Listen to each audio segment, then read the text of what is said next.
Good evening, party people. Your friendly neighborhood wood chip. So I already shot this video once and I didn't like it. So without further ado, in the sun going over the hill, we're going to do it again. Alright.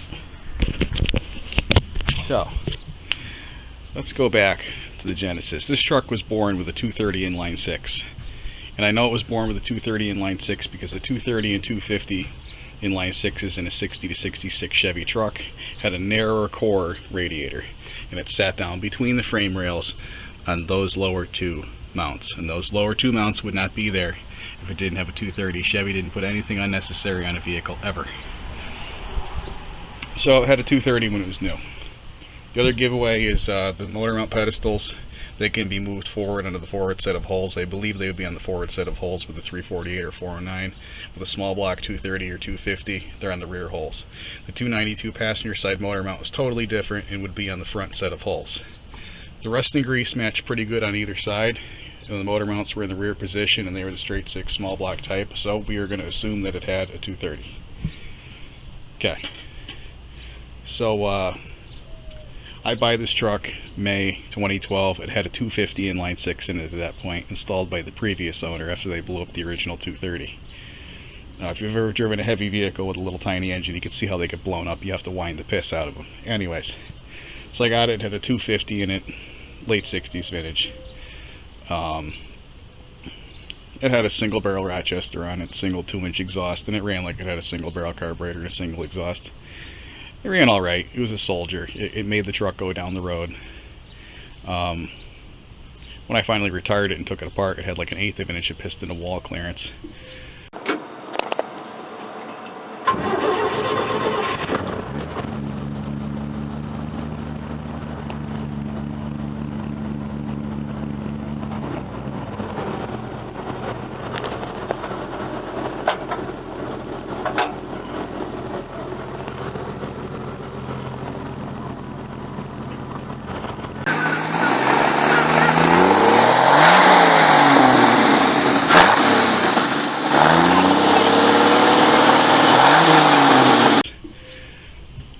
So, here, let me sit down in the cab.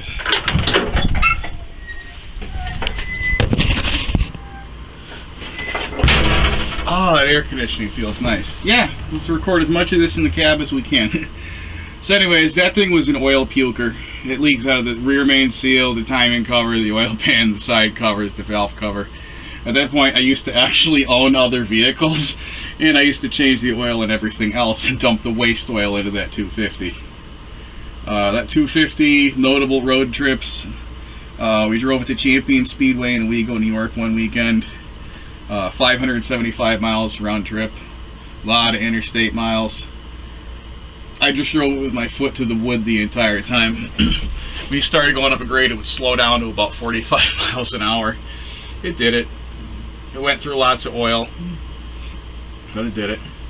That was June 2014. October 2013. Yeah, I drove it to about from Waterbury, Connecticut to within about 10 miles of the Canada border. That was probably about 600 miles round trip. I did some back roads through Massachusetts on the way home, but whatever. But yeah, that engine served me well. Anything else worth noting on that engine? Not really. I always liked 292s. I thought it would be cool. I thought the truck really should have a 292, so I went and found one. It was down in White Plains, New York. A guy named Jim owned it. Eccentric character. Very nice guy. His thing was late 50s Dodge pickups. I bought that engine for 180 bucks. He had it listed for 200, and I was going to give him 200. But he put it in the back of that Dodge parked over there, actually. He put it in the back of that with an excavator, and he nicked the valve cover with the tooth on the bucket, and he felt terrible about it. And I said, I'm not even going to use this valve cover, or any of the factory valve train components for that matter. And he said, oh, you drove really far. I'm thinking, not really. And he would not let me take more. He would not take more than $180 for this engine he had listed for 200 bucks. I take it apart, and he tells me it had a little bit of a bottom end noise. This is why he replaced it. Okay. So I take it apart, knowing that I bought a core. And the number 6 rod journal, where they chamfer the oil hole, they did it wrong. There was still a burr, and it grabbed the bearing, and it looked like it chewed out the bearing.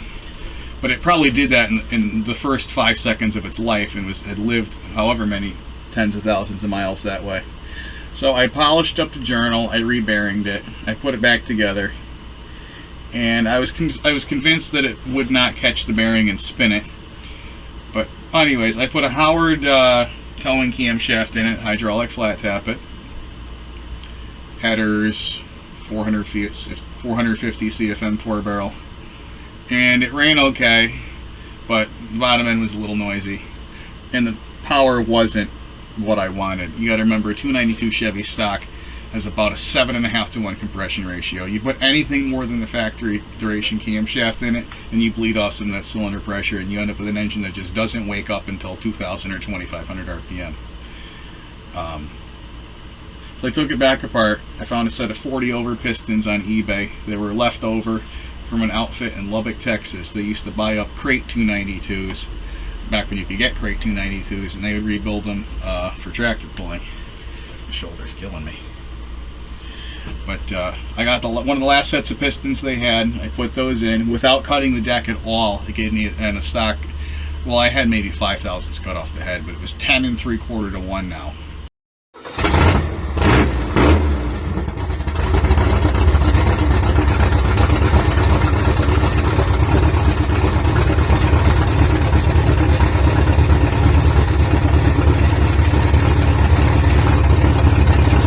With that towing camshaft, and now it just had not enough duration for how much compression we had, and you couldn't run any ignition vents in it. So I took it apart again, and this time I put the camshaft that, we'll have to ask Enzo. I ended up selling that engine to Enzo. I'm pretty sure that's the camshaft that's still in it. I put another Howard cam in it. This one was a little bigger. It was a solid flat tappet. That one was 267 degrees of duration.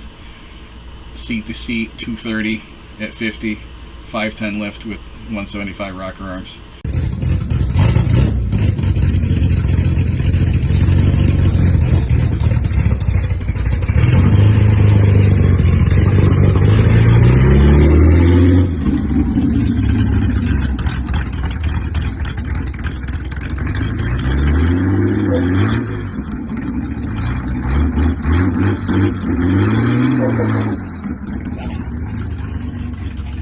I put the 600 CFM carburetor that's on this 350, and that made it streetable. But if you've ever driven anything with a straight 6, they drone. And this is my daily driver, and it made me hate driving the truck, so out it came. Well, why did it come out? I was hanging out at my friend's house one night, and he had a 93 Buick Roadmaster estate wagon in his backyard, and he was not a Chevy guy. He's into Mopars, and he had way too much stuff going on. He's like, I'm just going to junk that car. And to be fair, it was a rot box, and it had 283,000 miles on the clock at that point in time. And if you don't ask, the answer is no. And I'm thinking 90s era Chevy 350 that might have a roller cam in it, being in a car. You never know. Hey, can I have that engine? Yeah, sure. You take it out, you can have it. Okay. So we get it apart. We get it out of the car. I'll condense that story. We take it out of the car. Like I said, it had 283,000 miles on the clock at that point in time.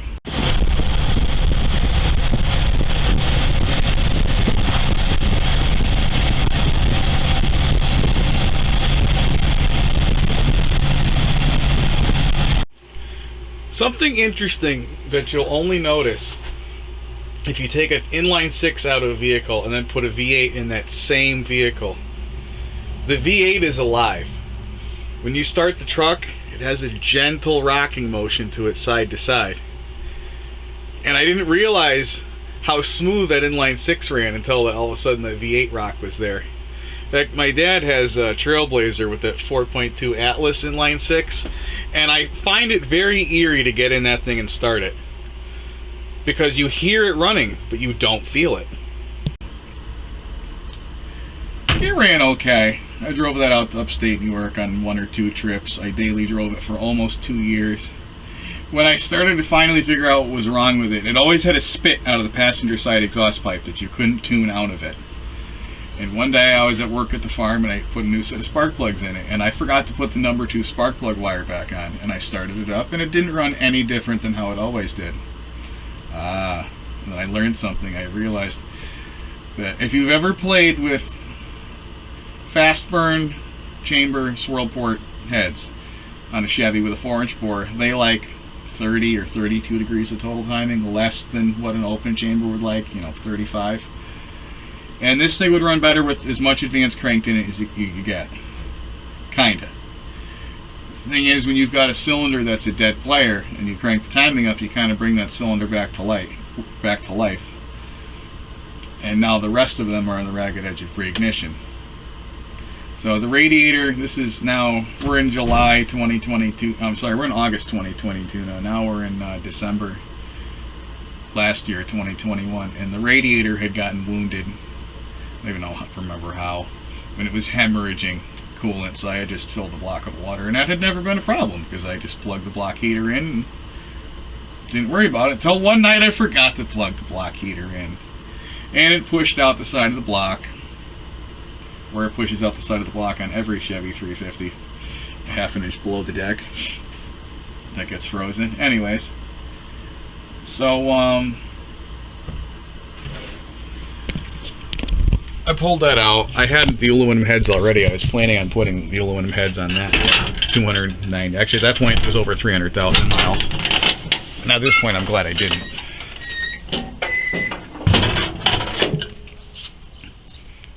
So anyways, December into early 2022, pulled that out. This is a 70s era 4-bolt 350. It's got forged connecting rods in it, forged pistons, ARP bolts. With the 64cc heads, it's 10.5 to 1. Melling 221/36 hydraulic roller camshaft. Clay Smith tie bar lifters. It's pretty stout. It's got a 190cc intake runner and an Edelbrock Performer RPM intake with the 2-inch spacer. So the bottom end torque is predictably a little soft. It doesn't not really much home below 1500 RPM, which to be fair is below the operating range of the camshaft. So where are we going to go from here? And I love this. This is probably my favorite engine I've ever built. But I plan on towing a trailer with this. It needs more bottom end torque. I think we're going to leave everything from here up alone. We're going to use these heads, this camshaft, this intake, this carburetor, change the air pump. Because I'd love to put a big block in it, but there's just no room without modifying the firewall. I guess a Mark IV will go in these 60 to 66 trucks, but it's a squeeze. You're not going to get the valve covers off and service it in the truck. So I'm hesitant to do that.